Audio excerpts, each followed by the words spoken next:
बाद जो इसके ऊपर काम करा वो आपके कोलबर्ग साहब ने करा था। अब हम बात करते हैं जीन पियाजे की बात कर लेते हैं, ठीक है, स्विट्जरलैंड के मनोवैज्ञानिक की बात करते हैं। कोग्निटिव डेवलपमेंट, ठीक है, यानी ये बात करते हैं दिमाग के डेवलपमेंट की बात करते हैं, कोग्निटिव डेवलपमेंट की बात करते हैं। और कोग्निटिव डेवलपमेंट कैसा होता है बच्चे का? जब बच्चा सोचता है, क्या काम करता है? जब बच्चा सोचता है, चिंतन करता है, जितना चिंतन करेगा उतना ही बच्चे का उसका कोग्निटिव डेवलपमेंट यहां पर होता जाएगा। जब बच्चे के अंदर मैच्योरेशन आती है, बेसिकली इन्होंने पूरा फोकस करा था बायोलॉजिकल मैच्योरेशन के ऊपर। किसके ऊपर फोकस करा था? इन्होंने फोकस करा था बायोलॉजिकल मैच्योरेशन के ऊपर फोकस करा था। इनका यह मानना था कि जैसे जो व्यक्ति होता है, बच्चा होता है, धीरे धीरे करके वो बड़ा होता जाता है, उसके अंदर मैच्योरेशन आती जाती है, वैसे वैसे अपना वो सीखता जाता है और अपना विकास करता जाता है, यानी कि संज्ञानात्मक विकास उसका होता रहता है। जैसे हम और आप लोग भी धीरे धीरे करके मैच्योर होते गए और आज की डेट के अंदर हमारा कितना कोग्निटिव डेवलपमेंट हो चुका है, ठीक है, ये बात आप लोग समझ गए। सेल्फ इनिशिएटेड एक्टिविटी और डिस्कवरी के माध्यम से यहाँ पर बच्चा सीखता है। देखिए, जो आपके पियाजे थे आपके रचनावादी थे, यानी कि कंस्ट्रक्टिविज्म थे। कैसे थे? रचनावादी थे। और जितने भी आपके रचनावादी मनोवैज्ञानिक है, जो आपका रचनावाद है, क्या बात करता है कि जहां पर बच्चा एक्टिव होकर सीखता है, जहां पर टीचर सेंटर्ड नहीं होता, जहां पर आपका चाइल्ड सेंटर्ड होता है, ठीक है, बच्चा खुद खोजबीन वाले तरीकों के माध्यम से सीखता है, एक्टिव होकर सीखता है, निष्क्रिय यहां पर बच्चा नहीं रहता है, अपने ज्ञान का निर्माण खुद करता है, बस टीचर को उसको एक फैसिलिटेट करने की यहां पर जरूरत होती है, ठीक है। तो यहां पर सेल्फ इनिशिएटेड एक्टिविटी यहां पर बच्चा खुद करता है। और डिस्कवरी यानी खोजपूर्ण करके यहां पर सीखता है। खोजपूर्ण करके किससे सीखता है? एनवायरमेंट के साथ इंटरकनेक्ट करके यहां पर सीखता है। लिखा है भाई? ये नहीं लिखा, नहीं लिखा। तो वातावरण के साथ यहां पर बच्चा इंटरकनेक्ट करके यहां पर सीखता है। उसके अलावा सामाजिक अनुभव यानी सोशल एक्सपीरियंस, समाज से अनुभव लेकर यहां पर बच्चा सीखता है, ठीक है। और उसके अलावा फ्लेक्सिबिलिटी। देखिए, जो आपके रचनावादी हुए, जैसा आपके पियाजे है, तो जीन पियाजे ने जो आपका सिद्धांत दिया, इस सिद्धांत का इंप्लीमेंटेशन होता है हमारे एजुकेशन के अंदर। जैसे इस सिद्धांत से संबंधित ये बात करते थे रचनावाद की, तो ये कहते थे कि जो आपका टीचर है, उस टीचर के अंदर आपकी फ्लेक्सिबिलिटी होने की जरूरत है। और यही से एक क्वेश्चन आपके एग्जाम में भी पूछा जा चुका है, जो आपका करिकुलम है वो भी कैसा होना चाहिए? वो भी आपका फ्लेक्सिबल यानी कि लचीला होना चाहिए, वो आपका रिगिड यानी कि कठोर नहीं होना चाहिए, ठीक है। कैसा होना चाहिए? आपकी बच्चे की क्षमताओं के अकॉर्डिंग अगर हम उसमें कुछ चेंज कर सके, इस प्रकार का आपका यहाँ पर करिकुलम होना चाहिए। और टीचर को भी अपने जो उसके मेथड होते हैं, उसके अंदर भी उसको लचीलापन यहाँ पर रखना जरूरी है। ये बात करते थे, समस्या समाधान की बात करते थे कि बच्चा क्या काम करता है। देखो, जब कोग्निटिव डेवलपमेंट होता है तो हम लोग क्या काम करते हैं? बच्चा क्या काम करते हैं? समस्या का समाधान करते हैं, जैसे हम लोग कर रहे हैं। आज आपके सामने समस्या सीटेट का एग्जाम है और इसको अच्छे नंबर से पास कराना है, इसके समाधान में लगे पड़े, तभी आप लोगों की आज इतनी बड़ी मैराथन क्लास है। मेंटल प्रोसेस होता है। देखो, जब आपका संज्ञानात्मक विकास है, दिमाग से संबंधित आपका विकास है, बौद्धिक विकास जिसको कह सकते हो, ठीक, अलग अलग नाम से जाना जाता है। तो भाई मेंटल प्रोसेस तो होता है ना, दिमाग की प्रक्रिया ही तो होती है ना इसके जगह। और एक्टिव लर्नर होता है इसके अंदर, पैसिव यानी कि निष्क्रिय नहीं होता, ध्यान रखना इस बात को। इसके अंदर पैसिव यानी कि निष्क्रिय नहीं होता, इसके अंदर जो आपका लर्नर होता है, सीखने वाला जो बच्चा होता है, वो एक्टिव होता है। पियाजे कहते हैं कि जो बच्चा होता है नन्ना वैज्ञानिक, और नन्ना वैज्ञानिक अपने समाज से एक्टिव होकर चीजों को सीखता है, ठीक है। तो इन्होंने नन्ना वैज्ञानिक इस प्रकार से कही, और इन्होंने जो फोकस करा वो करा था चिंतन के ऊपर फोकस करा था। आपके एग्जाम में क्वेश्चन भी आता है कि जो आपका जीन पियाजे है, उन्होंने किसको महत्वपूर्ण माना? चिंतन को या भाषा को? भाषा को इन्होंने इतना महत्वपूर्ण नहीं माना, चिंतन को महत्वपूर्ण माना। इन्होंने कहा जो चिंतन होता है वही भाषा को में हेल्प करती है, उसको सुसाधित करती है, ठीक है। ये बात आपके जीन पियाजे से संबंधित, इनकी पृष्ठभूमि से संबंधित मैंने आपको बताई। अब मैं आपको इनके बारे में ये नहीं बताऊंगा कि इनका 1896 में जन्म हुआ था, 3 इनके बच्चे थे, किस प्रकार से रचनावाद के अंदर इन्होंने एक्सपेरिमेंट करा, वो सब चीजें आपके सीटेट के एग्जाम में नहीं आती। मैं सिर्फ आपको एग्जाम के पॉइंट ऑफ व्यू से इतना करा दूंगा कि इसके बाहर आपका सीटेट 1-2 नंबर या 2-4 को छोड़ दूं तो नहीं आएगा। आई होप आप लोग समझ गए होंगे। अब भाई क्वेश्चन का आंसर दे देना, पोल दे दे भाई सौरभ इनको। अब देखिए, क्वेश्चन आपके सामने स्क्रीन पर आ गया, ये रहा नेक्स्ट क्वेश्चन। क्वेश्चन आपके सामने दिया हुआ है कि पियाजे द्वारा अधिगम यानी लर्निंग को सुगम बनाने के लिए निम्नलिखित में से कौन से कारक, कौन से फैक्टर महत्वपूर्ण माने जाते हैं? शिक्षक की गतिशीलता की बात करता है, विविध सामग्रियों के प्रावधान की बात करता है, या मध्य स्तरीय नवीन अनुभव प्रदान करने की बात करता है, यानी नए एक्सपीरियंस प्रदान करे, या सकारात्मक और नकारात्मक पुनर्बलन यानी कि रिइंफोर्समेंट की यहां पर बात करता है? बताइए सही आंसर क्या हो जाएगा, किसके साथ आप लोग यहां पर जा रहे हो, ठीक है। ठीक है, चलिए भाई देखिए, सबसे पहले अगर मैं बात करूं रिइंफोर्समेंट की, पुनर्बलन की बात करूं। रिइंफोर्समेंट का मतलब मैंने आपको बताया, जब किसी उद्दीपक यानी स्टिमुलस को देने से रिस्पॉन्स करने की संभावना यानी कि क्रिया करने की संभावना आपकी बढ़ जाए तो आपका रिइंफोर्समेंट होता है। जैसे मैंने आपसे कहा, जो आज मेरी मैराथन को पूरी देख लेगा उसको मैं अपनी आधी प्रॉपर्टी दे दूंगा, ठीक है।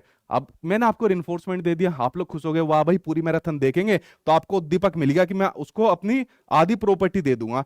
तो मैंने आपको रिस्पॉन्स उद्दीपक दे दिया और उसके बाद आप लोग क्या काम करना करेंगे, रिस्पॉन्स करना शुरू करेंगे कि मम्मी पापा आज सोऊंगा नहीं, पूरी वीडियो देखूंगा, हम अमीर बनने वाले हैं। ठीक है, तो मैंने आपको रिइंफोर्समेंट दे दिया। देखो आपको चाहे पॉजिटिव हो चाहे नेगेटिव हो, ठीक है, कैसा भी रिइंफोर्समेंट नहीं देना होता, इसके बारे में रचनावादी बात नहीं करते, और ये मैं झूठ बोल रहा हूं, कभी इसको सच मानो।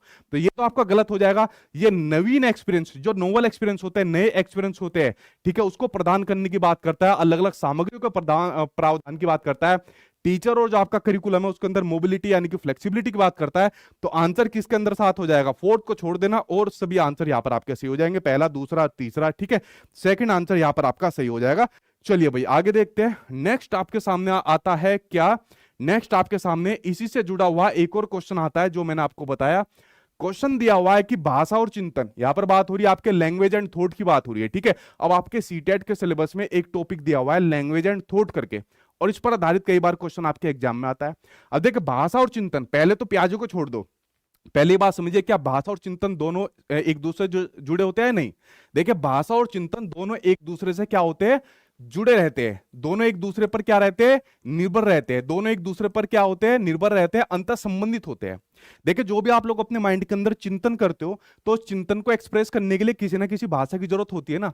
अब मान लीजिए माइंड के अंदर मैं चिंतन कर रहा हूं, तो चिंतन मैं कुछ भी कर रहा हूं, अब इसको मैं एक्सप्रेस कैसे करूंगा, जैसे मैं कह रहा हूं कि आज मेरी क्लास को जो है बहुत सारे बच्चे जो है, बहुत सारे बच्चे लाइव देख रहे हैं, ठीक है, आज मेरी क्लास को बहुत सारे बच्चे लाइव देख रहे हैं, तो मैंने दिमाग में चिंतन करा और अपनी भाषा के माध्यम से उसको कर दिया, ठीक है। और जो जो बच्चा आज क्लास को देखेगा, ठीक है, लास्ट तक क्लास को देखेगा, तो वो बच्चा क्या होगा, वो बच्चा होगा आपका बहुत अच्छा, वो बच्चा माना जाएगा, ठीक है। तो इस प्रकार से मैंने आपके सामने जो मेरे माइंड के अंदर चिंतन चल रहा था, मान लीजिए, उसको मैंने भाषा के विचार से व्यक्त कर दिया। अब आप लोग इसमें एक बात देखोगे कि सर हमें गधा क्यों बोल दिया, बेवकूफ क्यों बोल दिया, एक तो आज आपका रिकॉर्ड बनाने आया हमें बोल दिया, तो ये आपका, तभी तो मैं कह रहा हूं ये दोनों जुड़े रहते हैं ना। अगर यहाँ पर गलत शब्दों का चयन हो गया, या भाषा बोल में कुछ हो रहा हो, चिंतन कुछ और चल रहा है, वो गलत हो गया, तो क्या आपस में अंतर संबंधित पाए जाएंगे, नहीं पाए जाएंगे। तो जिस प्रकार का चिंतन माइंड के अंदर चलता है, उसको उसी प्रकार से एक्सप्रेस करने के लिए चाहिए होती है भाषा, चाहिए होती है। तो दोनों आपस में अंतर संबंधित होते हैं, और सीटेट वाला जो ऑप्शन देता है वो देता है कि ये दोनों स्वतंत्र होते हैं। आपको ध्यान रखना है, दोनों स्वतंत्र नहीं होते हैं, जो सबसे ज्यादा आपके सीटेट के एग्जाम में पूछा जाता है। दोनों स्वतंत्र नहीं होते, एक दूसरे से जुड़े रहते हैं आपके, ठीक है, जैसे मैंने आपको बताया। तो क्या हो जाएगा, अगर मैं प्याजे की बात करूं, तो प्याजे के अनुसार निम्न में से कौन सा कथन सही है, जो चिंतन है यानी कि जो थॉट है वो भाषा का निर्धारण करता है, बिल्कुल ठीक बात है, यानी जो चिंतन होता है वही भाषा को सुसाधित करता है। फर्स्ट आंसर यहां पर आपका सही हो जाएगा, किसके साथ आप लोग जा रहे हो, ठीक है। चलिए भाई आगे देखते हैं, नेक्स्ट के ऊपर नजर डालते हैं। नेक्स्ट आपके सामने कौन सा है, इसी से संबंधित, प्याजे से संबंधित, ठीक है। अभी तो सिर्फ प्याजे के बारे में, पृष्ठभूमि के बारे में क्वेश्चन आ रहे हैं आपके, ठीक है। अगला क्वेश्चन देखिए, थोड़ा सा यार आपके ऑप्शन नीचे चले गए, इनको ऊपर ले लेता हूं, ठीक है। कहा गए इसके ऑप्शन, ऑप्शन ही उड़ा दिए इसके देखो भाई इसके ऑप्शन ही उड़ गए यहाँ पर, और वरना नीचे कुछ और क्वेश्चन है, चलो मैं बताता हूं ऑप्शन क्या होंगे। नेक्स्ट क्वेश्चन आपके सामने, निम्नलिखित में से कौन जीन पियाजे के संज्ञानात्मक विकास के सिद्धांत की आलोचना है, इसकी आलोचना क्यों की गई थी, ठीक है। यहां से आपके ऑप्शन शुरू होने थे, ऑप्शन नहीं है, चलो एक करके हम नजर डाल लेते हैं। बच्चों का विकास वातावरण के साथ इंटरकनेक्ट अंतरक्रिया करके होता है, ये बात मैंने आपको बताई।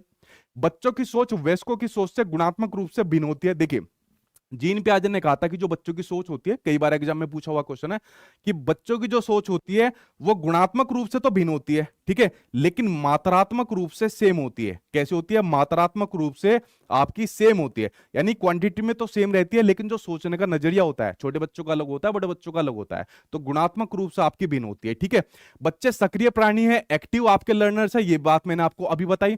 बच्चों का विकास उनके सामाजिक और सांस्कृतिक संदर्भ पर आधारित है। देखिए जो बात करते थे आपके सामाजिक और संस्कृति की, बच्चा अपने समाज और संस्कृति से इंटैक्ट करके सीखता है, वो आपके प्याजे नहीं करते, वो आपके वाइगोत्स की करते हैं। पियाजे आपके कोग्निटिव कंस्ट्रक्टिविज्म की बात करते थे, और वाइगोत्स की आपके बात करते थे सोशल कंस्ट्रक्टिविज्म यानी कि सामाजिक रचनावाद की बात करते थे। तो आलोचना के अंदर चलो यही लगा लो, ऑप्शन तो है नहीं, ठीक है अगला क्वेश्चन देखिए पियाजे से जुड़ा हुआ, ये रहा आपके सामने स्क्रीन पर अगला क्वेश्चन।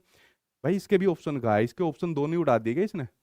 अगला क्वेश्चन आपके सामने देखिए क्या दिया हुआ है, इसके भी ऑप्शन उड़ा दिए भाई आज आपके। देखते हैं, मैं बताता हूं आपको क्या ऑप्शन होगा कि पियाजे के अनुसार कौन से 4 एलिमेंट है, कौन से 4 तत्व है जो विकास को प्रभावित करते हैं। देखिए पियाजे के 4 एलिमेंट की बात करूं जो डेवलपमेंट को प्रभावित करते हैं, अभी डेवलपमेंट का पूरा चैप्टर आएगा और उसके एलिमेंट के ऊपर हम लोग बात करेंगे। कौन से 4 तत्व है, सीधा उसके ऊपर नजर डालिए। मैच्योरेशन, ठीक है, देखिए मैंने बताया बायोलॉजिकल मैच्योरेशन को बहुत महत्वपूर्ण मानते थे। जैसे जैसे आदमी मैच्योर होता जाता है वैसे वैसे उसके अंदर अपना चीजें वो सीखता जाता है, उसका विकास होता जाता है। और मैच्योरेशन किसकी वजह से होती है, जो जेनेटिक आपके डिस्पोजिशन होता है उसकी वजह से मैच्योरेशन होती है। ठीक है, देखिए आज की डेट के अंदर हम इतने मैच्योर है, लगभग 1 लाख के करीब हम लोग यहाँ पर पहुंचने वाले हैं। ठीक है, तो ये किसकी वजह से पॉसिबल हुआ, हमारी मैच्योरिटी की वजह से। आज से 100 साल पहले क्या है पॉसिबल था, पॉसिबल नहीं था कि आप लोग ऑनलाइन बैठकर अपनी रजाई कंबल के अंदर लेटकर और यहाँ पर लाइव क्लास देख रहे हो, नहीं पॉसिबल था ना। क्या पता आने वाले 100 साल के बाद आपका टीचर आपके सामने हो जाए, इस प्रकार से आ जाए, ऐसा भी हो सकता है। ये सब मैच्योरिटी की वजह से होता है, जो जेनेटिक डिस्पोजिशन की वजह से होता है। एक्टिविटी की बात करते हैं, सोशल एक्सपीरियंस की बात करते हैं और इक्विलिब्रेशन की बात करते हैं, असेसमेंट और जो आपका अकोमोडेशन होता है उसके बीच की जो प्रक्रिया होती है, अभी आपके सामने आने वाला है। तो आंसर यहां पर आपका फर्स्ट आंसर सही हो जाएगा। ठीक है, चलिए भाई अब हम बढ़ते हैं आपके नेक्स्ट टॉपिक की ओर। नेक्स्ट टॉपिक आपका ग्रोथ यानी कि वृद्धि। अब हम लोग